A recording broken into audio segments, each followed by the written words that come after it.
Bismillahirrahmanirrahim. Alhamdulillahi Rabbil alamin. Wassalatu wassalamu ala nabiyyina Muhammadin wa ala alihi wa ashabihi wa man tabi'ahum bi ihsanin ila yawmiddin. Amma ba'd. Xo'p, bugungi darsimiz kafforatlar vojib bo'lishligi va kafforat vojib bo'lishligining shartlari, kafforatlarning bayonlari, qachon qazo bilan kafforat vojib bo'ladi va qachon kafforat emas, qazoda o'zi vojib bo'ladi. Shularni o'tamiz. Birinchisi mata tajibul kaffara ma'al qado. Ya'ni qachon kafforat ham qazo ham vojib bo'ladi. Quyidagi suratlarda roza buzilib ketadi. Biz o'tgan darsimizda rozani buzmaydiganlarni o'tdik. Endi roza buziladiganlar. Roza buzilganda ham kafforat ham qazo ham vojib bo'ladi. Masalan, o'zini ataylab buzib olsa, sanaydi nechta o'rinlarda ham kafforat vojib bo'ladi. Kafforati haligi jazosi bo'lsa 2 oy. Va o'sha buzilib ketgan ro'zasini o'zini qazosini ham tutib beradi. Birinchisi, ro'zador odam ozuqa bo'ladigan narsani yesa. Ya'ni ishtahasi xolab turgan, yesa bo'ladigan narsalarni yesata va shu bilan qornini shahvati qonsa. Ya'ni yedi, shahvati qondi shu bilan. Ya'ni yeyishlikka bo'lgan shahvati qondi biroz. Shunda nima bo'lar ekan? Ham kafforat, ham qazo vojib bo'ladi. Ya'ni bu ataylab yevorgani uchun kafforat jazosini to'laydi va o'sha tutgan kundagi ro'zasi buzilib ketganligi uchun uni qazosini ham to'lab beradi. Ikkinchisi, shar'iy uzrsiz dori yesa, ya'ni davo bo'ladigan narsani ro'zador odam shar'iy uzrsiz iste'mol qilsa, shunda nima bo'ladi? Ro'zasi ochilib ketadi. Bunga ham kafforat, ham qazo vojib bo'ladi.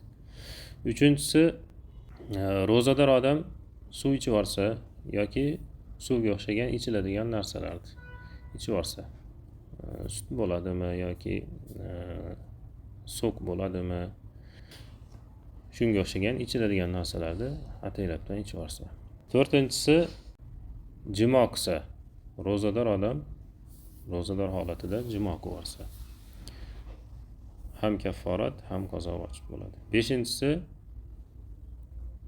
og'ziga tushgan yomg'irni suvini yutib olsa. Odatda o'zi og'izga tushishi qiyin bo'ladi. Misol endi aytaylik, shamol bo'lyapti. Shamolda og'ziga kirib ketdi-da, yomg'irning suvi shuni yutib oldi ataylab. Bunda ham kafforat, qazo ham vojib bo'ladi.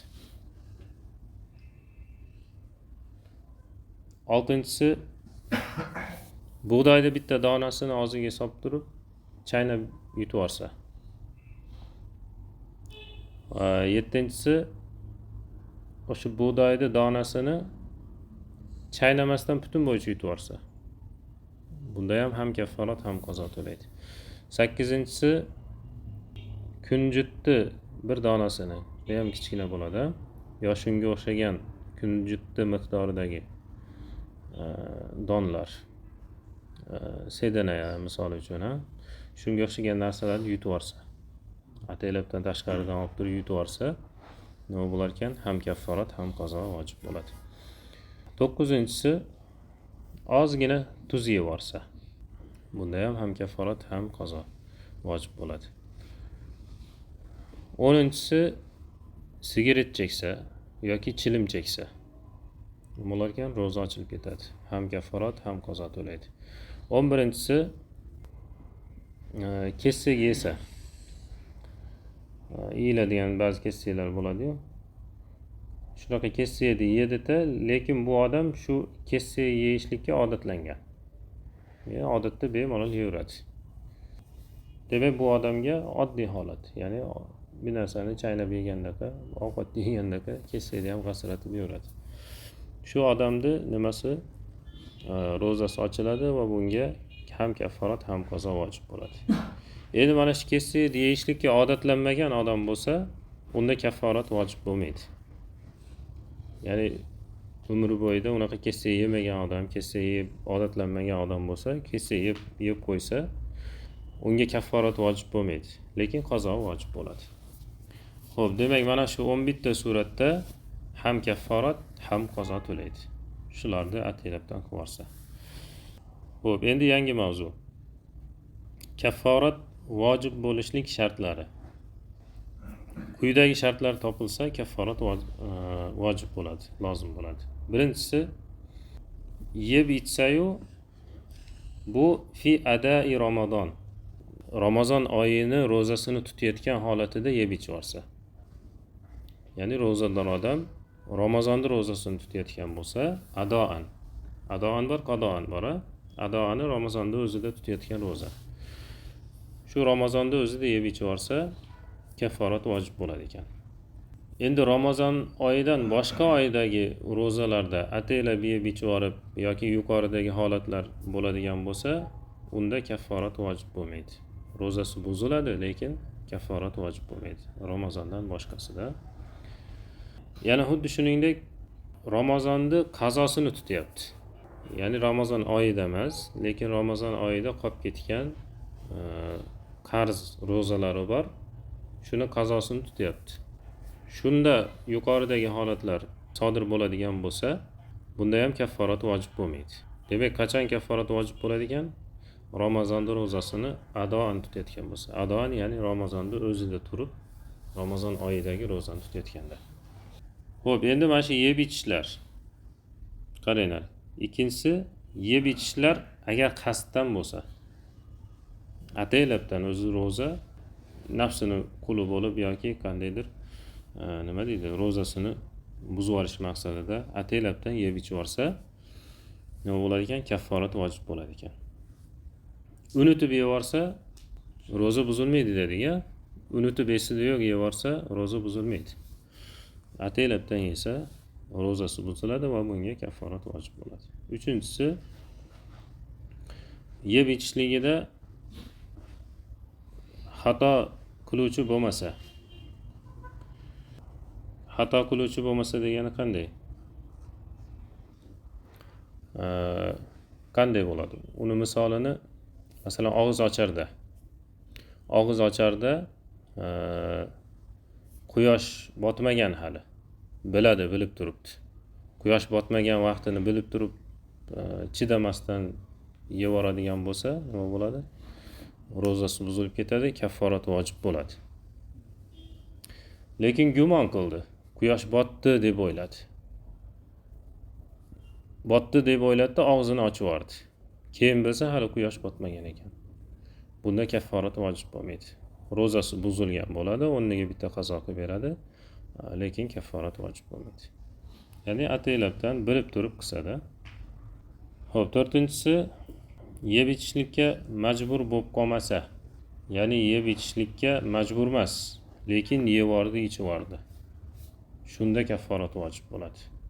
Agar majbur bo'lib qolsa, yemasa bir qanaqa o'lar holatiga kelib qoldi deylik, yoki qandaydir kasal bo'lib qoldi, dori ichmasa bo'lmaydi. Bunda nima bo'ladi? Kafforat vojib bo'lmaydi, qazo vojib bo'ladi. Lekin majbur bo'lmay turib, hamma yo'q joyida bo'lib turib yeb ichvoradigan bo'lsa, unda ham kafforat, ham qazo to'laydi. Xo'p, beshinchisi, majburlanmagan bo'lsa, ya'ni birov majburlagani yo'q uni yeb ichishlikka, o'zi nima qilyapti? O'zi yeb ichyapti ixtiyori bilan, ataylabdan. Bunda ham kafforat vojib bo'ladi. Lekin birov yeb ichishlikka majburlaydigan bo'lsa, unda kafforat vojib bo'lmaydi. Birov majburlab og'ziga suv quyib yubordi yoki bir narsani yedirib yubordi majburlab, ro'zasini ochtirib yubordi. Bunda kafforat vojib bo'lmaydi, o'sha ro'zasi buziladi, lekin o'sha qazosini tutib beradi. Lekin majburlanmagan bo'lsa, o'zini ixtiyorida turgan holatda yeb ichoradigan bo'lsa, unda kafforat to'laydi. Kafforatni ham to'laydi va o'sha buzilib ketgan ro'zasini bir kunini qazosini ham to'laydi. Xo'p, endi qaranglar, yangi mavzu. Bayanul kaffara. Kafforatni bayonlari. Kafforatlar qanday to'lanadi? Nimalar kafforatga o'tadi? Shularni bayoni. Birinchisi, kafforatni to'lashlikka o'tadigan narsalar birinchisi itqu raqoba, qul ozod qilishlik. Ya'ni tartib bo'yicha kafforat vojib bo'lgan odamga birinchi qul ozod qilishlik vojib bo'ladi. U qul xoh mo'min bo'lsin, xoh mo'min emas bo'lsin, qul ozod qilsa kafforatini to'lagan bo'ladi. Ya'ni yuqorida kafforat vojib bo'lib qolgan o'rinlarda bitta qul ozod qilib yuboradigan bo'lsa, kafforatidan qutuladi. Xo'p, endi qul yo'q bo'lsa yoki qulni sotib olib ozod qilishlikka qodir bo'lmaydigan bo'lsa, unda nima qiladi? 2 oy ketma-ket roza tutib beradi. Ketma-ket degan sharti bor.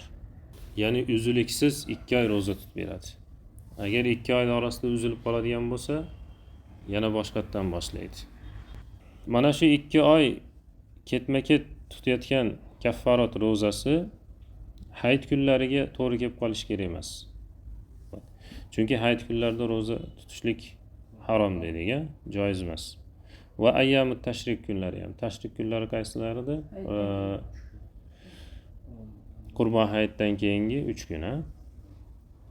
Xo'p, demak shu hayit kunlariga to'g'ri kelib qolish kerak emas. Mana shu tutayotgan kafforat ro'zasi. Xo'p, kafforatga yana nimalar o'tadi? Demak, yuqoridagilarga qodir bo'lmasa, qul ozod qilish yoki 2 oy ketma-ket roza tutishlikka, unda 60 ta miskinga taom beradi. O'zi odatda yeydigan taomidan o'rtachasidan 60 ta miskinga taom beradi. Bu taom qanaqa bo'ladi desa, taom 2 mahal ovqat berishlik ekan. 2 mahal vajbatan deyapti. Vajbatan degani 2 porsiya ovqat degani. Ya'ni bir kunda odatda o'zi insonning taomlanishlik rejimi 2 mahalda, ertalab kechqurun yeyishlik. Demak, o'sha miskinni taomlantiraman desa kafforatiga. Miskinni har bitta miskinga ya'ni 2 porsiyadan ovqat berish kerak. Ya'ni o'zi yeydigan ovqatdan 2 mahal yeyiladigan ovqatdan berish kerak bo'lar ekan. Kafforatlar mana shu tartibda vojib bo'ladi. Ya'ni birinchi qul ozod qiladi.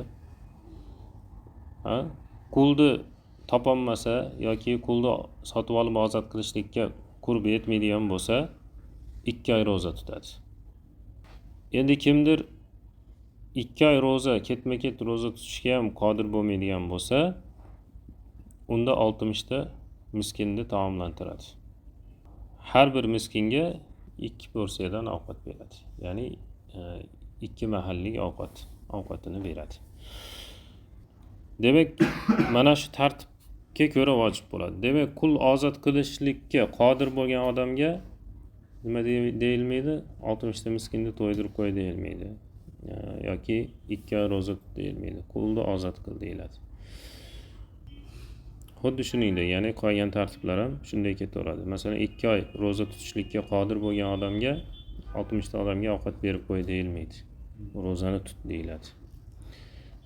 Agar shunday qilib qo'ygan bo'lsa ham, ya'ni roza tutishlikka qodir bo'lib turib 60 ta miskinga ovqat berib qo'ygan bo'lsa ham, u nimasi o'tmaydi.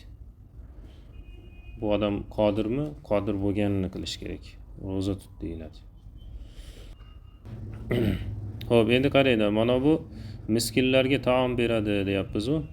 Mana shu miskinlar o'zini nafaqasidagi odamlar bo'lishi kerak emas. O'zini nafaqasidagi odamlar kimlar? Masalan, ota-onasi, o'g'illari, o'zini bolalari, ayoli, shu nafaqasi lozim bo'lgan miskinlar bo'lishi kerak emas. Ya'ni bularga bersa o'tmaydi.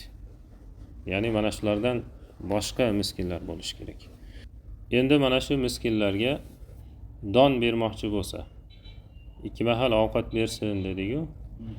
Mana shu ovqat o'rniga don bermoqchi bo'lsa, ya'ni bug'doymi, guruchmi, unmi, shunaqa narsalar bermoqchi bo'lsa, unda har bir faqirga bug'doydan yarim so berish kerak bo'ladi.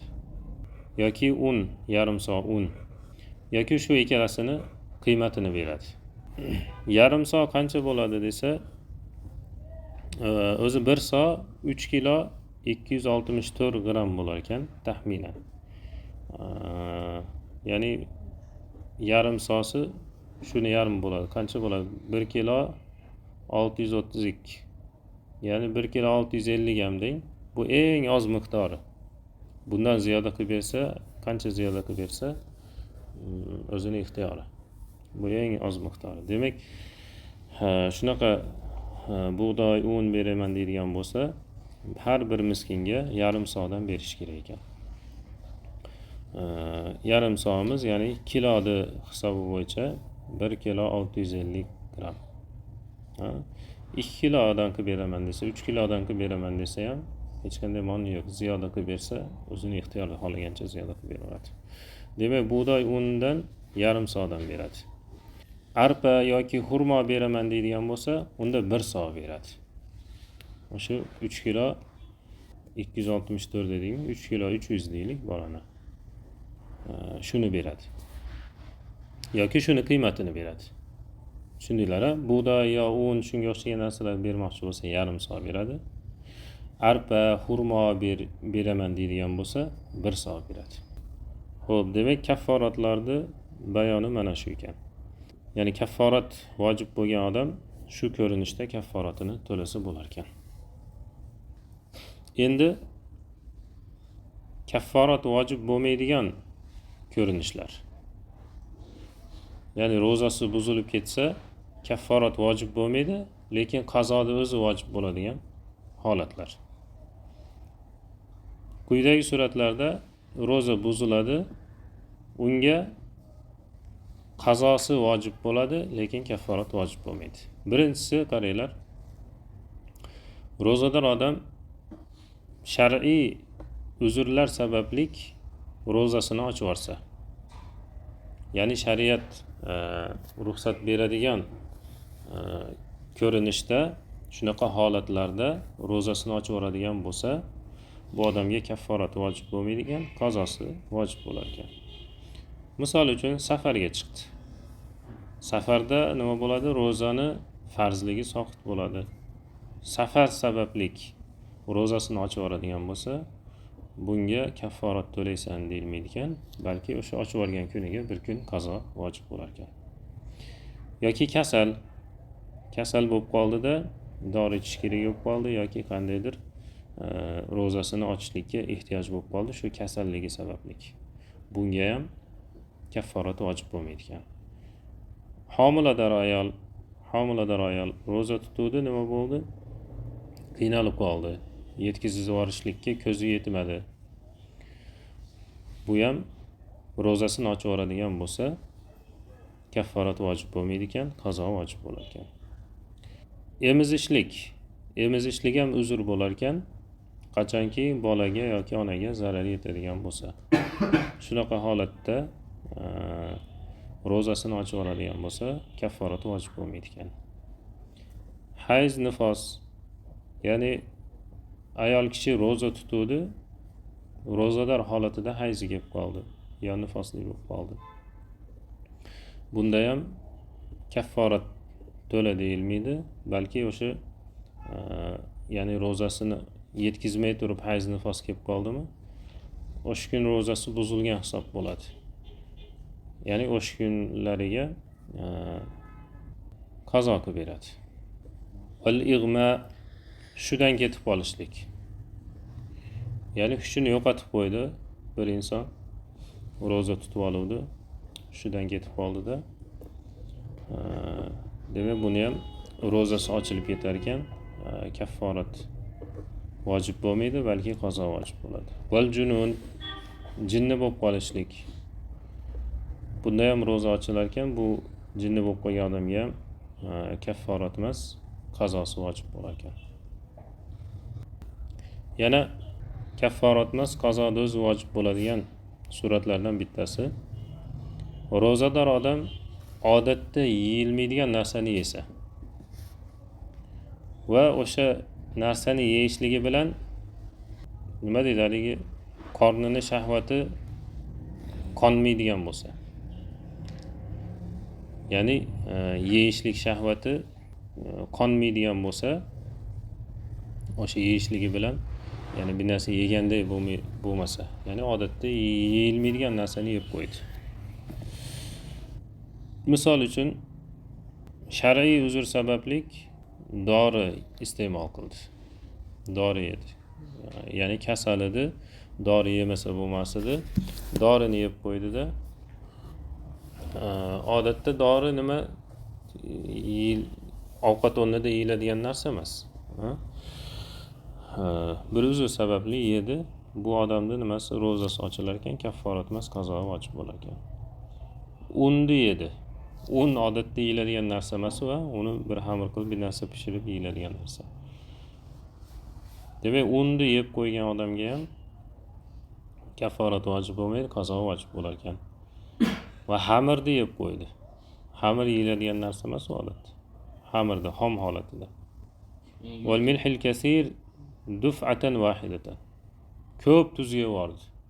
Jichcha esa ochilib ketadi, kafforat vojib bo'ladi degan. Odatda tuz yeyishlik odamlarda odat emas u. Bir qoshiq tuzni shunday kaplab otib yevordi. Nima bo'ladi? Odatda yeyilmaydi tuz bunday qilib. Tuz yeyilsa jichchadan yeyiladi. Demak, bu shunaqa ko'p tuzni bir yeyishda yevorgan odamda ham ro'zasi buziladi, lekin kafforat vojib bo'lmaydi. Paxta yevordi. Paxta yeyiladigan narsa emas. Qog'oz yevordi. Bu ham yeyiladigan narsa emas. Dana yevordi. Xurmo danagina yoki boshqa narsalar danagina. Yoki kesak yeb odatlanmagan odam kesak yevordi. Shu holatlarda nima bo'lar ekan? Qazo vojib bo'ladi, kafforat vojib bo'lmaydi ekan. Xo'p, uchinchisi yana ro'zador odam mana bu narsalarni yevorsa ham ro'zasi buziladi, qazo vojib bo'ladi, kafforat vojib bo'lmaydi. Tosh yevorsa, temir yutib olsa, yoki mayda toshlarni yevorsa, yoki tillani yutib oldi, kumushni yutib oldi, mis, shunga o'xshagan ozuqa bo'ladigan emas, shunaqa metallga o'xshagan narsalarni yutib oldi, yevordi. Bu holatda ham qazo vojib bo'ladi, kafforat emas. Shisha yevordi yoki, shunaqa holatlarda nima bo'lar ekan? Qazo vojib bo'ladi, kafforat emas. To'rtinchisi, ro'zador odam yeyishlikka, ichishlikka majburlandi. Birov majburladi, yeysan, ichasan, ro'zangni ochasan deb turib. Birov majburlagani uchun yeb ichyordi. Ro'zasi buziladi, qazo vojib bo'ladi, kafforat emas. Beshinchisi, birov majburlamadi endi, lekin yeb ichishlikka majbur bo'lib qoldi. Ya'ni yeb ichmasa bo'lmaydigan holat bo'lib qoldi, qandaydir bir sabablarga ko'ra. Majbur bo'lib qolganligi uchun yeb ichdi. Bu odamning ro'zasi buziladi, bunga qazo vojib bo'ladi, kafforat emas. Oltinchisi, ro'zador odam nima qildi? Xatoan yeb qo'ydi. Ya'ni saharlikka kechroq turib, saharlikda vaqti bor deb o'ylab turib yedi. Nima bo'ldi? Qarasa saharlikda vaqti o'tib ketgan ekan. Bu odamga ham qazo vojib bo'ladi, kafforat emas. Yoki quyosh botdi deb o'yladi-da, og'zini ochib yordi. Keyin qarasa quyosh botmagan ekan. Bunga ham qazo vojib bo'ladi, kafforat emas. Xo'p, yettinchisi, og'izni burunni chayqashlikda tahorat olayotganda, og'iz burun chayqashlikda mubolag'a qilsa, mubolag'a qildi, ya'ni osmonga qarab g'arg'ara qildi, ichiga suv o'tib ketib qoldi. Bunga ham bir kun qazo qilib berasan, kafforat emas deymiz ekan. 8-inchisi, qayd qilishlikni qasd qildi o'zi. Ya'ni qayd qilishlikka o'zini majburladi va qayd qildi, og'iz to'la qayd qildi. Bunga ham qazo vojib bo'ladi, kafforat emas. 9-inchisi, og'ziga, halqumiga yomg'ir yoki suv kirib ketib qoldi. Yomg'ir yo suv tushib qoldi og'ziga. Ixtiyorsiz ichkariga ketib qoldi.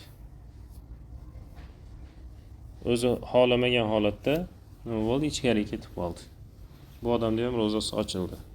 Bunga qazo vojib bo'ladi, kafforat emas. 10-si Ramazonni adosidan boshqa ro'zasini buzib olsa. Ramazonda adosi Ramazondagi ro'za. Bir odam aytaylik, nafl ro'za tutyapti yoki ro'zasini qazosini tutyapti Ramazon oyidan boshqa oylarda. Shunga o'xshagan ro'zalarni buzib oladigan bo'lsa, bu odamga kafforat vojib bo'lmaydi, qazosi vojib bo'ladi. Nafl ro'za bo'lsa ham qazo qilish kerak bo'ladi. Bu kafforat, ro'zadagi kafforat faqat shu Ramazon ro'zasida, Ramazon ro'zasini, ya'ni yuqorida sanab o'tgan suratlarda ochib oladigan bo'lsa, shunda kafforat vojib bo'ladi. U birinchi sanagan yuqoridagi holatlarda. Demak, 11-si halqumiga tutun kirgizib olsa.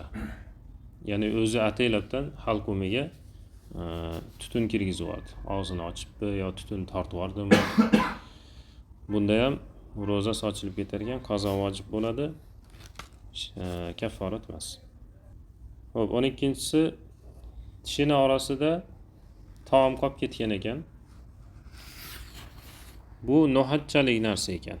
Shuni yutib olsa, bu ham joiz emas. Nima bo'ladi? Qazo vojib bo'ladi. O'sha yutib oldimi? Demak, o'sha kun ro'zasi buzildi. Ro'zasini qazo qiladi, kafforat to'lamaydi lekin. Bu odam nima qilish kerak desa, uni tashqariga chiqarib tuflab yuborish kerak edi. Xo'p, 13-si esida yo'q yevoruvdi-da, keyin esiga kelib ketgandan keyin ataylab yevordi endi. Esida yo'q yevorsa ro'za buzilmaydi. Yeyotganda ro'zaligi esiga tushib ketdi. Endi ro'zam buzilib ketdi deb o'yladi-da, u yog'iga ataylabdan yevordi. Qorin to'ygizib oldi. Paqillatib. Bunda ham nima bo'lar ekan? Qazo vojib bo'ladi. Kafforat emas. 14-si ro'za tutishlikda kunduzida niyat qilib olgan odam yevordi. Ya'ni kechasida niyat qilmadi-da, kunduzida niyat qilgan edi. Aslida ro'zaga kechasidan niyat qiladi deb o'tdik-ku boshidagi darslarimizda. Bu odam endi kunduzida niyat qilibdi.